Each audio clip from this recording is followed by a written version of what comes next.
လူရှောရဲ့နေရာအတွက်အကောင်းဆုံးဖိအားပေးမဲ့နောက်ထပ်ကစားသမားကဘယ်သူလဲ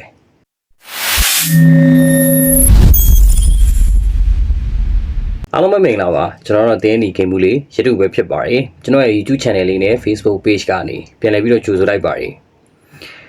်ကျွန်တော်တို့ Manchester United အနေနဲ့လိုအပ်နေတဲ့နေရာတွေများနေတဲ့ကြားမှာလူရှောရဲ့နေရာကိုရေရှည်အစားထိုးမှုအဖြစ်ဘယ်သူ့ကိုရွေးချယ်မယ်လို့ညီကိုတို့ရောထင်မိကြလဲကျွန်တော်အနေနဲ့ Newcastle အသင်းရဲ့နောက်ခံကစားသမားဖြစ်တဲ့ Lewis Hall ကိုခေါ်ယူခြင်းခဲ့ပေမဲ့လည်း Newcastle အသင်းဘက်ကဒီကစားသမားကိုရောင်းချဖို့အတွက်အစီအစဉ်မရှိတော့တဲ့ကြောင့် Manchester United အသင်းအနေနဲ့ Luke Shaw ရဲ့နေရာအစားထိုးဖြစ်တခြားကစားသမားတွေကိုကျွန်တော်တို့ကာဗာလုပ်ထားတာမျိုးတွေ့ရတယ်ပေါ့နော်ဒီထဲမှာသတင်းအထွက်ဆုံးကစားသမားတွေဖြစ်တဲ့ Fulham အသင်းရဲ့နောက်ခံကစားသမား Anthony Robertson, Josh Salinas နောက်ပြီးတော့ကျွန်တော်တို့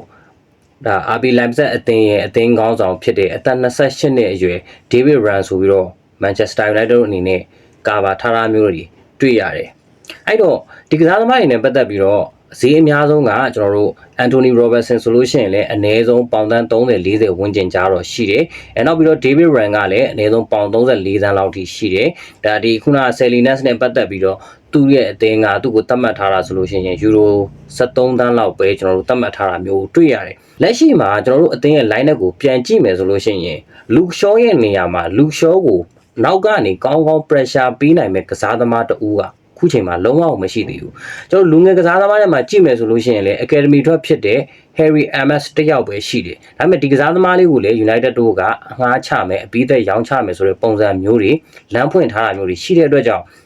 Harry Amos ရဲ့အနာဂတ်ကလည်း United မှာမတည်ကြတော့ဘူးဒါကြောင့်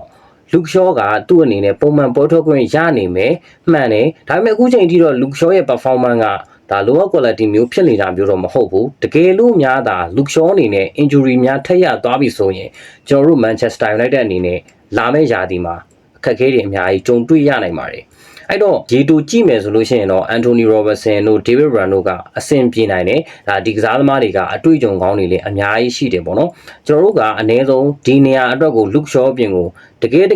ပြီးပြည့်စုံအောင်ရွေးချယ်ထားမယ်ဆိုလို့ရှိရင်အနည်းဆုံး2ယောက်လောက်ထိတော့ခေါ်တင်တယ်လို့ထင်တယ်ဘာလို့လဲဆိုတော့ Harry Amos ကသာထပ်ပြီးထွက်ခွာသွားမယ်ဆိုလို့ရှိရင်ကျွန်တော်တို့အနေနဲ့ Luke Shaw ကလွယ်ပြီးတခြားဘယ်ကစားသမားမှရွေးချယ်စရာကျွန်တော်တို့မရှိဘူး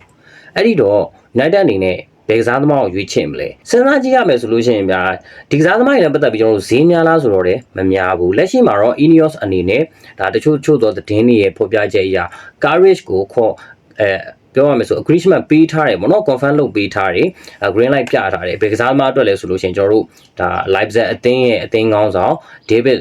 Ryan အတွက်ကိုပေါ့နော်ဒီကစားသမားကို United တို့တကယ်ပဲ offer ပြုလို့မလားဒါမှမဟုတ်ရေရှည် plan နဲ့ကြည့်မယ်ဆိုလို့ရှိရင်လည်းခုနကကျွန်တော်တို့စပိန်အသင်းရဲ့လူငယ်လက်ရွေးစင်ကစားသမားတဦးဖြစ်တဲ့ Josh Salinas ကိုပဲရွေးချယ်မလားဒီကစားသမားကတော့အသက်အရွယ်ရအတော်လေးငယ်သေးတယ်ပြောင်းရွှေ့ကြီးကလည်းတော်တော်လေးကိုတတ်တာမယ်အဲ့တော့ United တို့အနေနဲ့တကယ်ခေါ်ချင်တယ်ဆိုလို့ရှိရင်Josh Salinas အပြင်ကိုခုန Anthony Robertson တို့ David Ryan တို့တွေကတယောက်ကိုထပ်ပြီးရွေးချယ်လိုက်မယ်ဆိုလို့ရှိရင်သူတို့ဦးလောက်အတွက်ကိုအများဆုံးကုန်ကြနိုင်ခြေရှိတယ်ပြောင်းရွှေ့ကြီးကပေါင်တန်း90လောက်ပဲရှိတယ်ဗျာเนาะအများဆုံးပေးရမှာပေါင်တန်း60လောက်ပဲရှိတယ်အဲ့တော့ဒီကစားသမား3ယောက်တည်းကကျွန်တော်တို့မျှော်လင့်လို့ရတာဆိုလို့ရှိရင်တကယ်တမ်းဒါ Ineos တို့ခေါ်ပြီးမယ်ဆိုလို့ရှိရင်2ယောက်လောက်အထိတော့ကျွန်တော်တို့မျှော်လင့်လို့ရတယ်ပေါင်တန်း60လောက်တော့ကုန်ကြကောင်းကုန်ကြနိုင်လိမ့်မယ်ပေါ့နော်အကယ်လို့မှမဟုတ်ဘူးဒါမှမဟုတ်တက်ရှိသတင်းထွက်နေတဲ့ကစားသမားတွေတည်းကမဟုတ်ဘဲနဲ့တခြားကစားသမားတွေကိုရွေးချယ်လာနိုင်မလားဆိုတော့ကျွန်တော်စောင့်ကြည့်ရမှာပေါ့နော်လက်ရှိမှာတော့သတင်းကြည်ကြပြန့်ပြန့်ထွက်နေတာဆိုလို့ရှိရင်တော့ဒီကစားသမား3ယောက်ပဲလက်တလောသတင်းထွက်နေတာမျိုးတွေ့ရတယ်အကယ်လို့များ United တို့အနေနဲ့ဘယ်ကစားသမားကိုပဲရွေးချယ်Luke Shaw ကိုလုံးဝ pressure ပေးနိုင်မဲ့ကစားသမားမျိုးမဟုတ်ဘူးဆိုလို့ချင်းတော့ Luke Shaw ကပုံမှန် first line မှာပို့ထုတ်ခွင့်နဲ့ကစားနိုင်မဲ့ player မျိုးဖြစ်မယ်။ကောင်းရင်လည်းကောင်းသွားမယ်ဆိုရင်လည်းဆိုးသွားမယ်။သူ့စိတ်ထဲမှာအဆင်ပြေသလိုကောင်းရင်ကောင်းသလိုစော့မယ်။စိတ်ပါရင်ပါသလိုစော့မယ်မပါရင်ပါသလိုစော့မယ်။ဘာကြောင့်လဲ။သူ့ရဲ့နောက်မှာသူ့ကိုအစားထိုးမဲ့ကစားသမားမရှိတဲ့အတွက်ကြောင့် Manchester United အနေနဲ့ဒါဘယ်နောက်တန်းခံစစ်နေရမှာတော့တော်လေးကိုစဉ်းစားပြီးတော့ရွေးချယ်ရလိမ့်မယ်လို့ကျွန်တော်အနေနဲ့ထင်မိတယ်ဒီကစားသမားခုနကသတင်းထွက်ထားတဲ့3ယောက်လောက်ထဲကအနည်းဆုံး2ယောက်လောက်ကိုသာခေါ်ယူနိုင်ခဲ့မယ်ဆိုရင်တော့ပြောင်းရွှေ့ကြီးတွေလည်းအရင်ကြီးမများဘူးပေါ့နော်ကျွန်တော်တို့ဒါတကယ်တမ်းစစ်ပေါင်းနဲ့ Ineos အနေနဲ့ခေါ်ယူမယ်ဆိုလို့ရှိရင်ယူရို73သန်းဆိုတာလည်းဘလောက်မှမကြောက်ဘူးပေါ့နော်ပြီးတော့ဒီ David Ryan အတွက်ကိုလည်း ပေါင်34တန်းတော့ဒါ live set ကသတ်မှတ်ထားတာမျိုးရှိတယ်အဲ့တော့တကယ်တမ်းခေါ်ယူမယ်ဆိုလို့ချင်းပေါင်တန်း30 28တန်းလောက်နေပဲခေါ်ယူလိုင်းကြီးလဲခေါ်ယူလိုင်းကြီးရှိတယ်ဒါမှမဟုတ်အန်တိုနီရောဘတ်ဆင်ကိုရွေးမလားရွေးမယ်ဆိုလို့ရှိရင်လဲဖူအာမာဒီကစားသမားဒီဒါဘလိုပဲဖြစ်ဖြစ်ကောင်းမွန်တဲ့ခြေစွမ်းတွေပြသထားပြီးဒါပရီးမီးယားလိအတွေ့အကြုံလည်းရှိတယ်ဒီကစားသမားတော့ကိုလည်းအနည်းဆုံးပေါင်တန်း35တန်းတန်း40လောက်ဆိုတာတော့တော်တော်များနေပါပြီเนาะအနည်းဆုံးဖြစ်နိုင်မဲ့ offer ဒီပေါင်တန်း30 35ဆိုတာကအများဆုံးဖြစ်တဲ့အတွက်ကြောင့်တကယ်တမ်းသာဒီကစားသမား3ယောက်ထဲက United တို့ကြိုက်နေတဲ့ကစားသမား2ယောက်ကိုခေါ်မယ်ဆိုတော့အများဆုံးပေးရမယ့် transfer fee ကပေါင်တန်း60လောက်ပဲကုန်ကျနိုင်ခြေရှိပါတယ်အဲ့ဒီတော့ United တို့အနေနဲ့ Luke Shaw ရဲ့နေရာကိုရေရှည်အစားထိုးမှုအဖြစ်ဘယ်ကစားသမားတွေကိုရွေးချယ်သွားမလဲဘယ်ကစားသမားကိုခေါ်မလဲဆိုတော့ညီကိုတို့ရောဘယ်လိုထင်ကြလဲထင်မြင်တဲ့ယူဆချက်လေးတွေအားလုံးကိုကျွန်တော်ရဲ့ဒီဗီဒီယိုရဲ့ comment မှာဝင်ရောက်ပြီးတော့ဆွေးနွေးပေးခဲ့ကြပါအောင်အားလုံးကျေးဇူးအများကြီးတင်ပါတယ်